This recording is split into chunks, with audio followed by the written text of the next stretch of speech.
Hello everyone, this is Outstar and welcome to another vampiric video. Today I'm going to share with you my knowledge I gathered after reading the books, trying to go through all the canon materials and filter out all the information about what happened after Bloodlines with characters you know from the game, with the locations you know from the game, etc. It's a very needed video right now because I haven't found a single source online which would gather all this info in one place, so I hope this will be helpful. And also we need to catch up because the new Vampire the Masquerade game is coming. If you guys watched my last video, you probably know already about the tender ARG and how I said it's probably a marketing campaign for the new Vampire the Masquerade game. And since the last video, I could safely say it got confirmed. It will be fully confirmed on 21st March during GDC, where Paradox is going to hold their special announcement event, to which I'm invited and I'll be there in place in San Francisco, giving you guys the first-hand report on what's happening, and I can't wait, I'm so excited!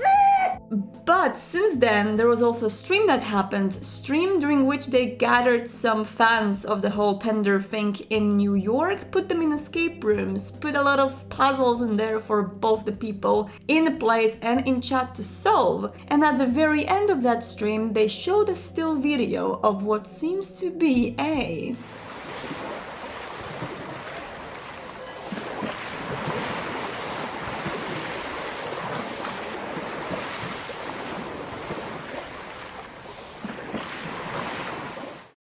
Santa Monica Pier. That's kinda obvious, come on. So if that doesn't confirm it's a new Vampire the Masquerade game, come on, I don't know what does. I'm telling you, you can be safely hyped right now. If it's not that, just blame me, okay? Just blame me. I'm telling you, I feel it. My motherly intuition going on in here. This is the new Vampire the Masquerade game. So you probably wondered what canonically happened after Bloodlines and what can we expect LA to look like in the new game. So it's not a simple question like that, because the thing is, White Wolf treats canon very loosely sometimes. In between 2004, when the Bloodlines released, and the new Corebook V5, from which I took the most information for this video, there are a lot of other books concerning the Final Nights, Gehenna, Time of Judgment, and various scenarios about the end of the world, end of the vampires, etc., which of course didn't particularly happen. But a lot of things which happen in these books, especially Beckett's Jyhad diary, is actually taken into the canon. Basically, it was a lot of work with trying to filter out the information which actually happened while trying to ignore the whole fact that vampires shouldn't really exist and the world should not exist either, because there were some scenarios which actually said that. Speaking of which, our boy Beckett actually caused one of the semi-canon versions of Gehenna, and it's particularly funny when you remember from the game how much cynical and skeptical he was about the whole Gehenna thing. Thanks, Beckett, for ending the world. But we're not going to talk about that, we're going to talk about things which are less semi-canon and more canon. And we are going to start with Los Angeles in general. I won't be telling you about the whole world history and how it changed because there's too much information, but Bloodlines was taking place in LA, and I think we should focus on that particular area. So, Anarchs, you can rejoice because Los Angeles is right now an Anarch-free state, just like it was before Lacroix and before all the Camarilla Europeans tried to take over the West Coast. A lot of things happened in between Lacroix and the reenactment of Anarch-free state, but about that a little bit later. So another interesting thing is that there are not many high generation vampires in LA or in America in general, because of the mysterious force called the Beckoning. All vampires of generation 9 and higher have to resist with their willpower this weird call which is telling them to go to the Middle East and join the Gehenna War. And that means that a lot of the most powerful vampires actually left. We can suspect that vampires which are not mentioned in the canon, such as Pisha for example, are actually in the Middle East right now, fighting in the War of the Elders. That leaves LA with mostly a high generation vampires, which are the weaker vampires, because the lower the generation, the stronger the vampires in general, and tons of Thin Bloods. You remember those few Thin Bloods on the beach of Santa Monica, E, Julius and the others? Well, now there are a lot more of them. And I mean hundreds, or probably even thousands. Thin Bloods are the major force in the new Vampire the Masquerade. They are basically like a separate clan. We don't talk about them like they are Taurators or Bruja or Ventrus. They are a separate group in the world of Kindred with their own disciplines, including the Thin Blood alchemy. In general, Thin Bloods are not as lame as they were, and it's not not that bad of a deal to be a Finnblood, because not only you still have a lot of your humanity in you, even to the point that some Finnbloods can still walk under the sun, but also Finnbloods are the only vampires in the vampiric world which can reverse their states. It is quite complicated as they have to kill their sire, and after they become human, they're still hunted by Camarilla because breaching of the Masquerade and all this stuff.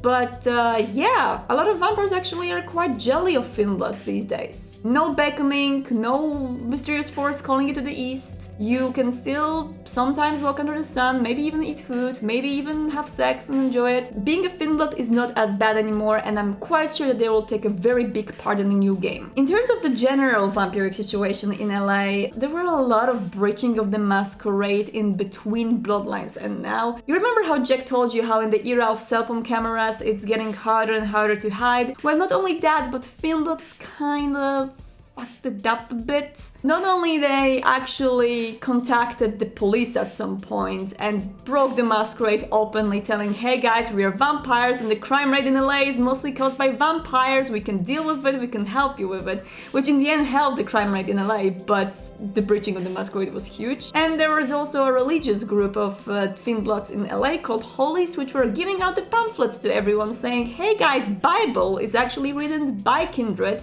for kindred, and about kindred. So yeah, I don't really know how they thought it will go well, but it didn't, because the Second Inquisition is on the run and they are very openly trying to destroy all the vampires in the States, and not only in the States, there are huge wars happening. Apparently Pope Francis, although openly for humans, he's a very calm guy and very peaceful person. In the underground, canonically, he is organizing those huge armies of believers against the vampires, because Church, FBI, CIA, they are all aware of the existence of vampires. So Second Inquisition is actually a big problem, and vampires have to fear humans nowadays, unfortunately. Let's go into the section of NPCs and let me tell you one by one what happened with people you know from the game. So first of all, our absolutely hated Prince Lacroix. He is canonically dead. Rejoice! I mean, kinda, because there are still some loyalists of Lacroix here and there. You can still sometimes meet the Ventru who believe that Lacroix was right, and how could he be destroyed by those filthy anarchs? Because officially Smiling Jack and Nines Rodriguez plotted the whole death of Prince Lacroix, and it was all caused by them. In terms of Lacroix, there's one more funny canonical information, and that is who Lacroix banged, or rather,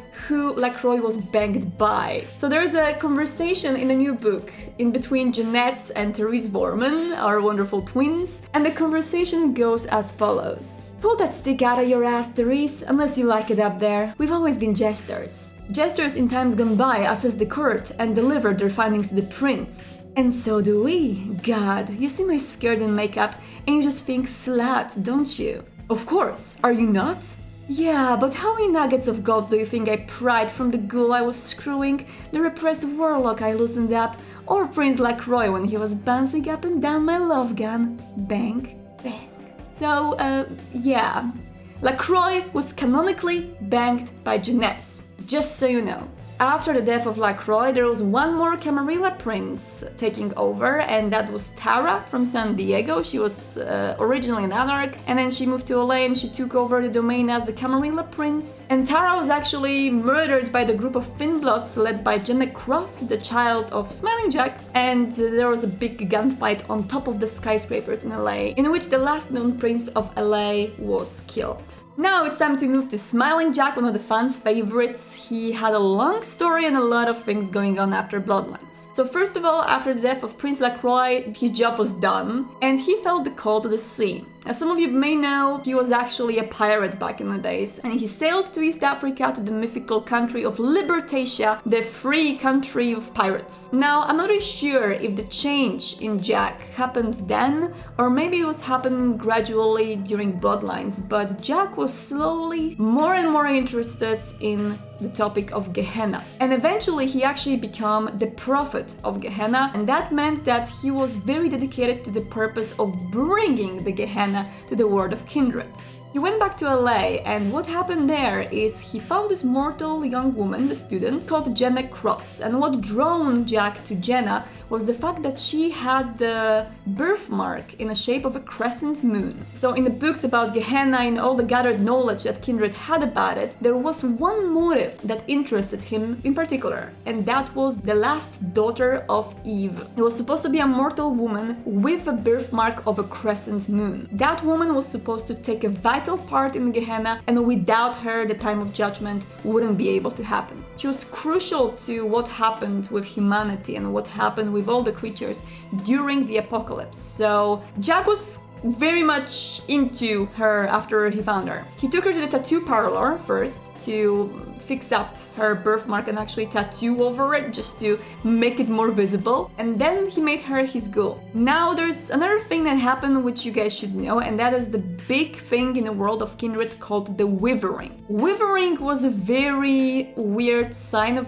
incoming Gehenna, and how it showed up was that Kindred were slowly losing their powers. For example, Nosferatu were slowly turning prettier, and the discipline started to be less powerful, less potent. The vampires started to lose their potency. The only way to reverse that was to diablerize other vampires, so there was a lot of diablery happening around. As a result of the Withering, the ghoul of Jack, Jenna Cross, magically, without being embraced, she became a thin-blooded vampire. And that was the last sign that Jack needed to know that she is the last daughter of Eve, okay? She is the freaking sign of Gehenna. I need to protect her at all costs. She's important. So Jenna was doing very well in the world of darkness. She became very quickly a leader of the local Thin-Bloods in LA, and she eventually caused the death of Tara, the new Camarilla prince. But in the meantime, an ex-companion of Beckett, a Nosferatu guy called Oculus, which went through a lot of adventures with Beckett, then betrayed him. He became her advisor, and he was advising her in a very manipulative and negative way. He actually forced Jenna to believe that Beckett is going to kill her, and Jenna was sending her Thin-Blood armies to destroy Beckett. There was a lot of shit going on in there, and Jack saw it all, and he was like, okay, this Oculus guy, he's bad news, he's manipulating my girl Jenna, I gotta get rid of him. So Jack actually faced Oculus, and he wanted to face him in an open battle. But Oculus unfortunately outsmarted him, and he said, you can kill me now, but I left the package with all information about Jenna Cross, her Thin-Blood movement, that is waiting in a secret place for Camarilla agents to pick it up. And after you kill me, they will pick it up and they will destroy Jenna and her movement. So if you want her dead, come on, kill me. And Jack, being so dedicated to the cause, he didn't kill the guy. He simply turned around and said that he hopes that Beckett will kill him eventually. And then Oculus brandished the long knife and he killed Smiling Jack. And that was the end of Jack, unfortunately. One of the favorite characters of fans of Bloodlines is canonically dead by the hands of the ex-companion of Beckett.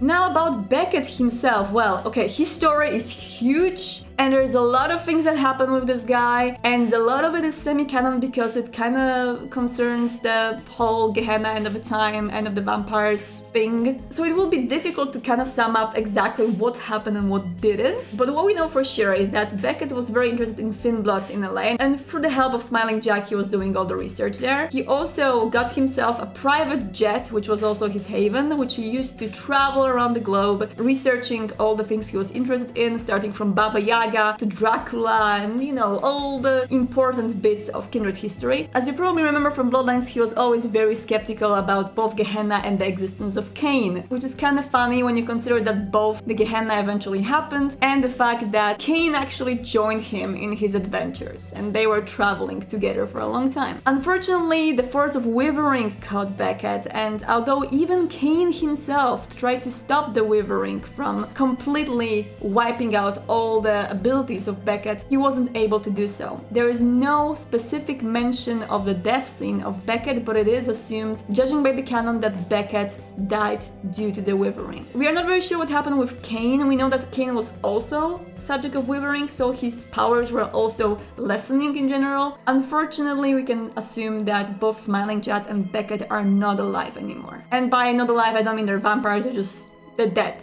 Dead, Ash dead. Now let's move to the twins, the Malkavian twins Jeanette and Therese Vorman. They're still doing fine, and by fine I mean very, very well. They are the very good example of how Malkavians can actually function in the Kindred Society good enough to be compared to Ventru or Toreadors. So in terms of the canon thing that happened with Jeanette and Therese, you could say that the canon thing in Bloodlines is the Tourette ending, where the protagonist actually makes them work together in the end, because now Jeanette and Therese, they love each other. Although they still have their sisterly fights now and then, they privately are very emotional about each other, but publicly they maintain this image of huge hate, how they're still separate people and how they hate each other. Asylum grew into a big club franchise that is present both in the whole America, in Europe and in Asia. And girls are actually responsible for the Santa Monica branch and the Hollywood branch. They have a rule that they never appear in the same club, so Jeanette is actually controlling Hollywood and Therese is in Santa Monica. Jeanette is still very good at mingling with humans, and she's trying to constantly catch up to pop culture to make sure that she's listening to the bands that people listen to. She's playing video games. She actually organized LAN parties in Asylum when the LAN parties were still hip. And if you're role-playing according to the new book, you can actually become a confidant of either Therese or Jeanette. Interesting fact is that Jeanette is actually more influential than Therese, but only if you need her to help you in any interests with Malkavians or Anarchs. So Jeanette is very openly leaning more to the Anarch side, while Therese can help you more with the businessmen and with Camarilla officials. So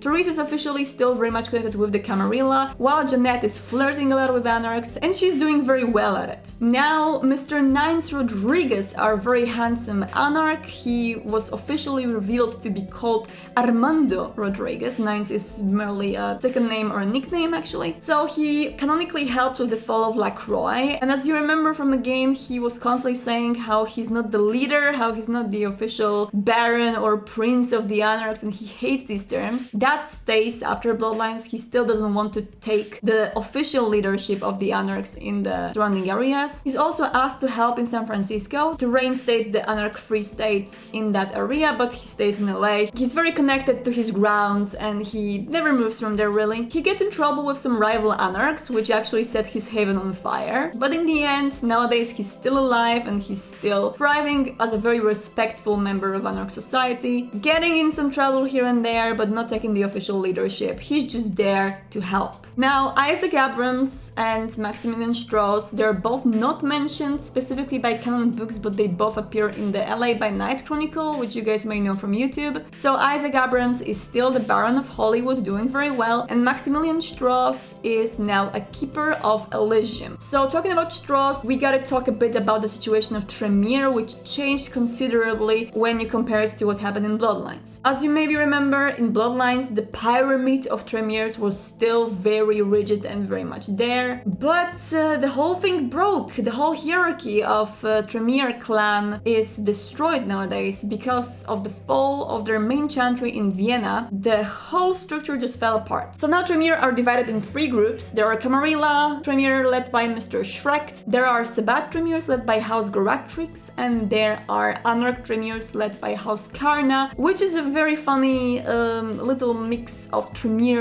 and actual pagan witches. So Tranmere are different nowadays. They are certainly more afraid of their own clanmates than people from other clans. Their big loyalty to their clan is questioned as they have to fight for survival, so they very often serve as mercenaries for other clans, giving their blood magic abilities to others just to somehow survive. Tranmere are in trouble in general. It's not a very good time to be a Tranmere, that's for sure, which is kinda sad considering how Tranmere were the most OP clan of Vampire the Masquerade Bloodlines. And last but not least, the last mentioned character that I found. Tell me if you found any more of them, but I think the last one that I found in the canon things is Vivi, Velvet Velour. She is still alive, at least as for 2017. She was seen on one party with the porn star Stoya. So they were partying together, and that's what we know from the mobile-ish game We Eat Blood and Our Friends Are Dead. So that's what I know about all NPCs from